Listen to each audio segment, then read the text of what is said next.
હવે વાત અન્ય સમાચારની। બનાસકાંઠાના વાવ તાલુકામાં નર્મદા પ્રોજેક્ટ હેઠળ જમીન સંપાદનમાં વળતરની અસમાનતાનો ગંભીર મામલો સામે આવ્યો છે। વાવ ગામના ખેડૂત નરેશકુમાર વેંઝિયાનો આક્ષેપ છે કે એક જ ગામ અને એક જ વર્ષના પ્રોજેક્ટમાં અમુક ખેડૂતોને જંત્રીના બમણા ભાવ અને 15 વ્યાજ અપાયું છે, જ્યારે અન્યને માત્ર 1.5 ગણો ભાવ જ મળ્યો છે। આ ન્યાય સામે ખેડૂતે થરાદ કલેક્ટર કચેરીમાં ન્યાયની માંગ કરી છે અને જો સમાન વળતર નહીં મળે તો ઈચ્છા મૃત્યુની પરવાનગી માંગીને તંત્રને હચમચાવી દીધું છે। ખેડૂતે આ મામલે મુખ્યમંત્રી સુધી રજૂઆત કરી બાકીનું વળતર અને વ્યાજ ચૂકવવા પણ માંગ કરી છે। તો ખેડૂત નરેશકુમાર વેંઝિયાએ કલેક્ટરને પત્ર લખ્યો છે। જંત્રીના ભાવ અને વ્યાજમાં તફાવત અંતરની ગણતરીમાં ભૂલ હોવાનો મોટો દાવો કરવામાં આવ્યો। વળતર નહીં મળે તો ઈચ્છા મૃત્યુની પણ પરવાનગી માંગી છે। જમીન સંપાદનની નોંધ અટકાવવા આક્રમક માંગ જોવા મળી છે।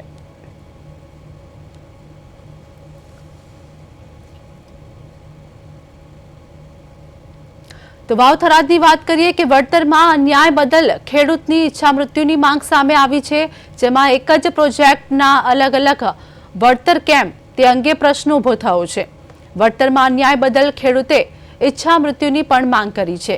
એક જ પ્રોજેક્ટમાં અલગ અલગ વળતર થવાના કારણે ખેડૂતે અનેક આક્ષેપ કર્યા છે। નર્મદા જમીન સંપાદનમાં જંગી તફાવતનો વિવાદ હાલ જોવા મળી રહ્યો છે, જેમાં વાવ થરાદથી આ પ્રશ્નો સામે આવી રહ્યા છે। એક જ પ્રોજેક્ટમાં અલગ અલગ વળતર ચૂકવાતા ખેડૂતે પ્રશ્નો ઉઠાવ્યા છે અને આ વચ્ચે ખેડૂતે ઈચ્છા મૃત્યુની પણ માંગ કરી છે। વળતરમાં અન્યાય થયો હોવાનું ખેડૂતના અનેક આક્ષેપ કરવામાં આવી રહ્યા છે, જેમાં નર્મદા જમીન સંપાદનમાં જંગી તફાવતનો આ વિવાદ હાલ સામે આવ્યો છે અને આ વિવાદના કારણે ખેડૂત દ્વારા ઈચ્છા મૃત્યુની પણ માંગ કરવામાં આવી છે, જેમાં ખેડૂત દ્વારા અનેક આક્ષેપ પણ કરવામાં આવ્યા છે, જેમાં વળતરમાં અન્યાય થયો હોવાનું ખેડૂતનું કહેવું છે।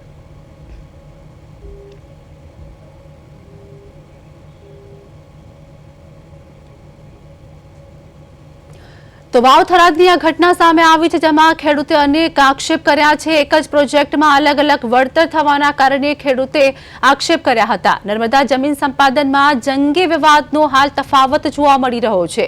વળતરમાં અન્યાય થયો હોવાનું ખેડૂતનું કહેવું છે અને આ અન્યાય થયો છે તે બદલ ખેડૂતે ઈચ્છા મૃત્યુની પણ માંગ કરી છે।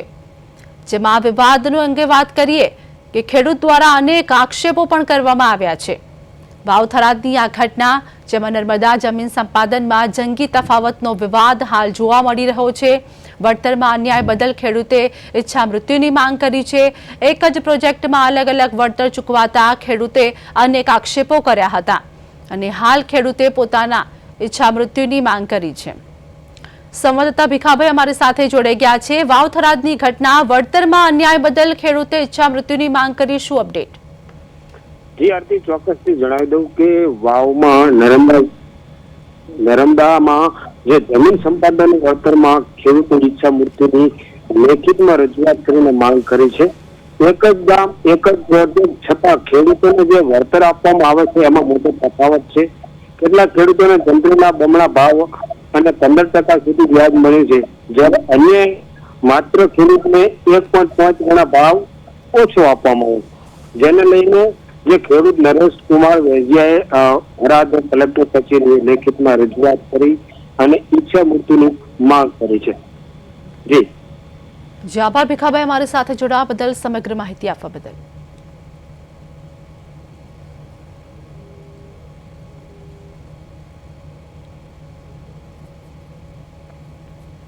વળતર આપવામાં આવેલ તેની અંદર જોડિયા ડિસ્ટ્રીબ્યુટરની માઇનોર 1 અને માઇનોર 4ની અંદર જંત્રી ભાવના 2 ગણું વળતર આપવામાં આવેલ છે, જ્યારે જોડિયા ડિસ્ટ્રીબ્યુટરની માઇનોર 2 અને માઇનોર 3 અને જોડિયા ડિસ્ટ્રીબ્યુટરની અંદર 1.5% જંત્રી ભાવનું વળતર આપવામાં આવેલ છે અને 0.5%નું કપાત કરવામાં આવેલ છે। આ બાબતે અમે તાલુકા કક્ષાએથી લઈ અને કેન્દ્ર કક્ષા સુધી મૌખિક અને લેખિત રજૂઆતો કરેલ છે, પરંતુ અમને કોઈ ન્યાયસંગત હજી સુધી વળતર મળ્યું નથી। તો આ બાબતે અમે કલેક્ટર સાહેબને આજરોજ એક ઔપચારિક પત્ર કરેલ છે અને અમે એ પત્ર દ્વારા કલેક્ટર સાહેબને જણાવેલ છે કે જોડિયા ડિસ્ટ્રીબ્યુટરની અંદર માઇનોર 1 અને માઇનોર 4ની અંદર જે વળતર મળેલ છે એ જ વળતર જોડિયા ડિસ્ટ્રીબ્યુટર માઇનોર 2 અને માઇનોર 3ની અંદર મળે, અથવા તો અમને ઈચ્છા મૃત્યુની પરવાનગી આલે। આ